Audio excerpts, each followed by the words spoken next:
Sahabat Lapor Cabiak, ikuti cerita bersambung Manusia Harimau Marah. Selamat mendengarkan. Andi Baso memandang si manusia harimau. Dalam pikirannya yang cerdas walaupun kaget dan takut, terlintas dugaan bahwa inilah barangkali makhluk yang melakukan teror di kota itu. "Kalian tidak marah atas kunjunganku yang tiba-tiba ini?" tanya makhluk yang tak lain dari Jalubuk, ayah Erwin. "Tidak," jawab Andi Baso tanpa sengaja. Jawaban itu begitu saja keluar dari mulutnya. "Aku telah mengejutkan kalian, tetapi janganlah takut. Orang baik seperti kalian tidak perlu takut padaku.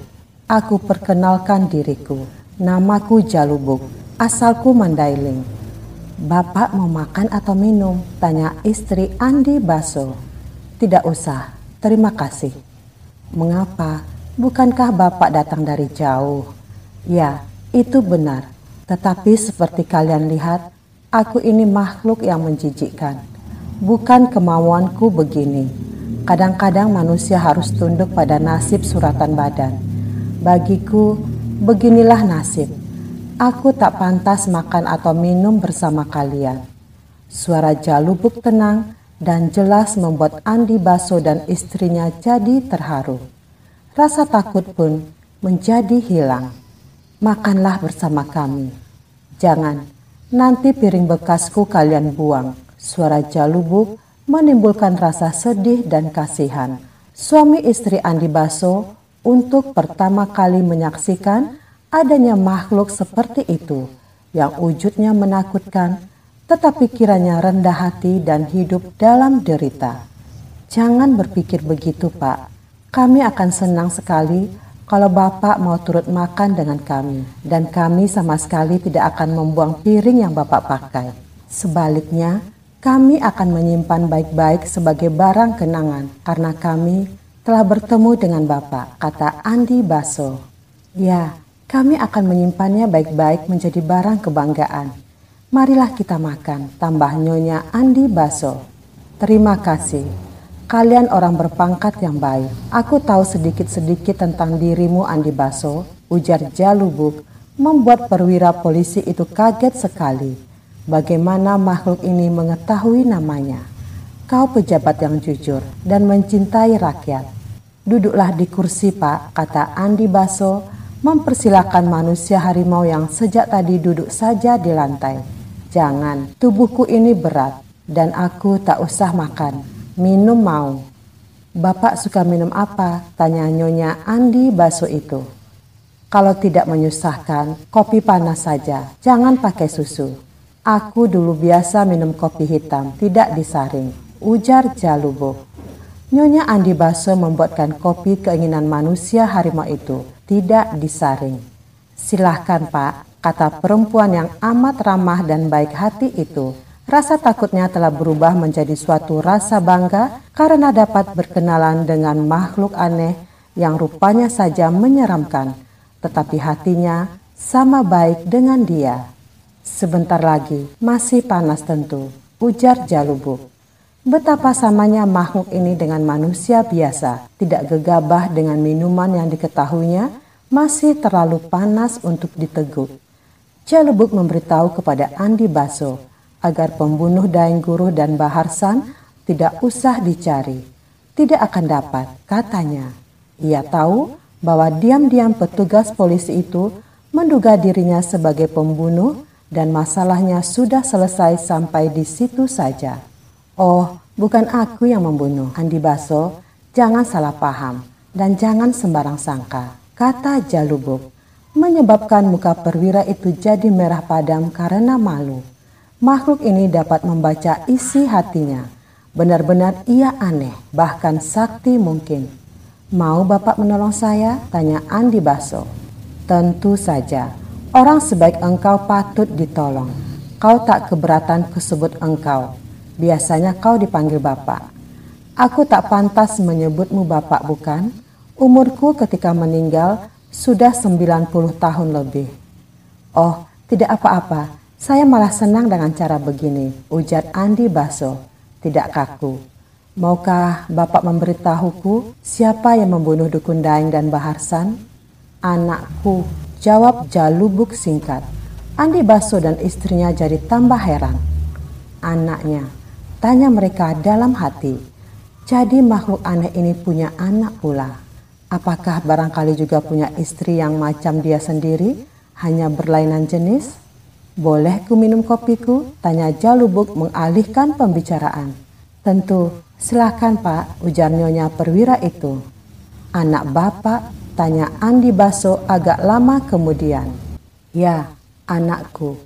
Ia berbuat begitu untuk orang lain. Dia main hakim sendiri.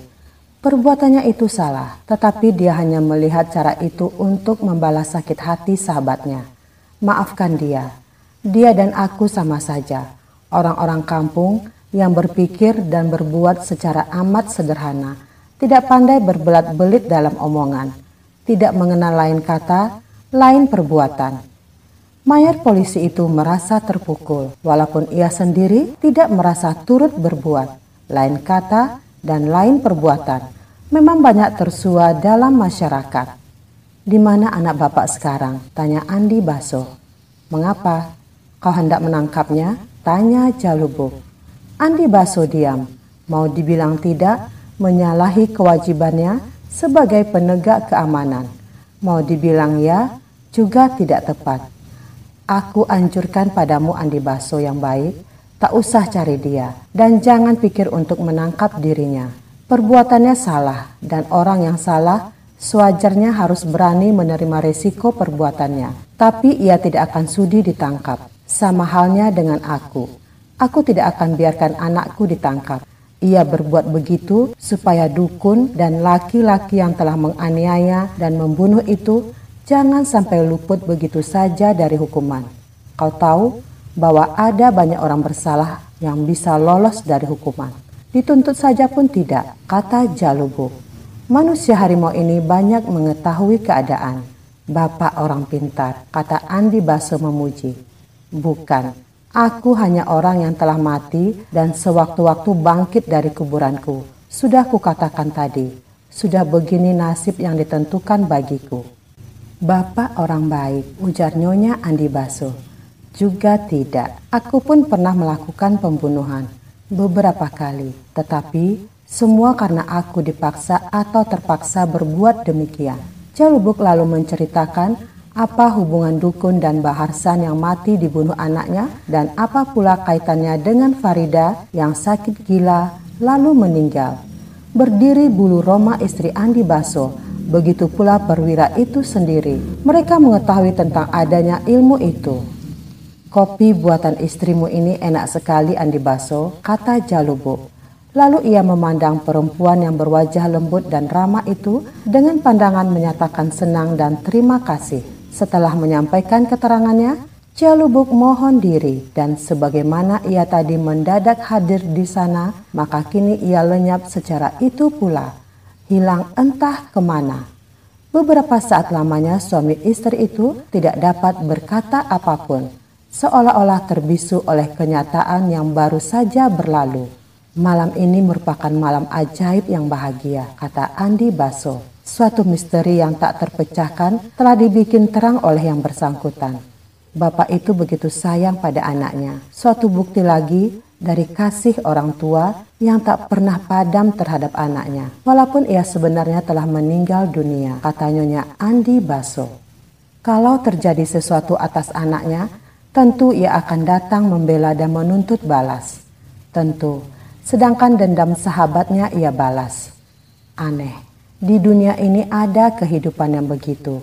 Kalau ia tak memberi penjelasan, rahasia kedua pembunuhan itu tidak akan pernah terbongkar. Aku harus sampaikan apa yang kita alami tadi. Tetapi apakah kawan-kawanmu akan percaya? Tanya Nyonya Andi Baso. Terserah kepada mereka. Tidak bisa dipaksa untuk percaya. Dari rumah Andi Baso, manusia harimau itu langsung saja ke tempat kediaman Daeng Lolo yang kolonel polisi itu. Pintu telah ditutup, tetapi lampu di dalam bersinar terang. Mungkin penghuninya belum tidur.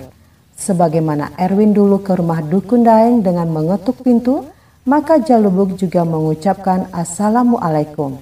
Salamnya berjawab dengan pertanyaan, siapa gerangan yang berada di luar? Sebelum kau buka pintu, kuatkan dulu hatimu. Heh, siapapun kau, caramu ini aneh sekali. Apa maksudmu? Tanya Kolonel Polisi Daeng Lolo. Aku ini mau menyampaikan informasi yang sangat penting. Katakan dulu, siapa engkau? Ujar Daeng Lolo sambil mengambil pistolnya yang telah terisi penuh dengan peluru.